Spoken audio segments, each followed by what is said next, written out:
కావ్య హాస్పిటల్‌లో స్పృహలోకి వచ్చి "ఏరి మా ఆయన" అని చెప్పేసి అయితే అడుగుతూ ఉంటుంది. ఆ మాటలు వినగానే అక్కడ ఉన్న నర్స్ అయితే "మీ ఆయనేనా మిమ్మల్ని హాస్పిటల్‌లో జాయిన్ చేసింది" అని చెప్పేసి అయితే అడుగుతూ ఉంటుంది. ఆ మాటలు వినగానే అక్కడ ఉన్న కావ్య అయితే "అవును. ఆయన ఎక్కడ ఉన్నారు?" అని చెప్పేసి అయితే అడుగుతూ ఉంటుంది. ఆ మాటలు వినగానే అక్కడ ఉన్న డాక్టర్ అయితే "మీ ఆయన అక్కడ బిల్ పే చేస్తున్నారు. మీరు అక్కడికి వెళ్లి చూడొచ్చు" అని చెప్పేసి అయితే అంటూ ఉంటుంది. ఆ మాటలు వినగానే అక్కడ ఉన్న కావ్య అయితే పరిగెట్టుకుంటూ రాజు దగ్గరికి వెళ్తూ ఉంటుంది. ఇంతలో అక్కడ ఉన్న రాజు బిల్ పే చేసేసి వెళ్ళిపోతూ ఉంటాడు. అది చూడగానే అక్కడ ఉన్న కావ్య అయితే "ఇక్కడ మా ఆయన ఉండాలి కదా! బిల్ పే చేశారు. ఇప్పుడు ఎక్కడికి వెళ్ళిపోయారు?" అని చెప్పేసి అయితే అక్కడ ఉన్న రిసెప్షన్‌లో అడుగుతూ ఉంటుంది. ఆ మాటలు వినగానే అక్కడ ఉన్న వాళ్ళైతే "ఇదిగోండి మేడం ఇప్పుడే వెళ్ళిపోతున్నారు అటువైపుగా" అని చెప్పేసి అయితే అంటూ ఉంటారు. ఆ మాటలు వినగానే అక్కడ ఉన్న కావ్య అయితే పరిగెట్టుకుంటూ రాజు దగ్గరికి వెళ్తూ ఉంటుంది.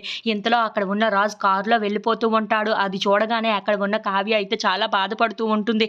ఏంటి ఈయన కనిపించినట్లుగా కనిపించి మళ్ళీ ఎక్కడికో వెళ్ళిపోతున్నారు.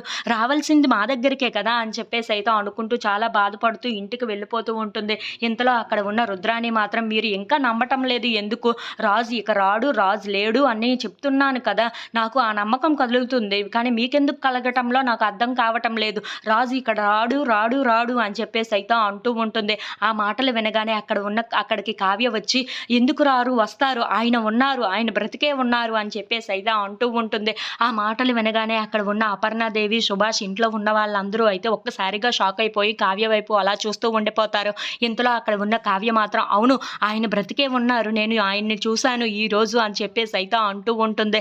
ఆ మాటలు వినగానే ఇంట్లో ఉన్న వాళ్ళందరూ అయితే చాలా సంతోషిస్తూ ఉంటారు. "ఏంటి కావ్య నువ్వు చెప్తుంది" అని చెప్పేసి అయితే అడుగుతూ ఉంటారు. ఇంతలో అక్కడ ఉన్న కావ్య మాత్రం "అవును. నేను ఆయన్ని చూశాను" అని చెప్పేసి అయితే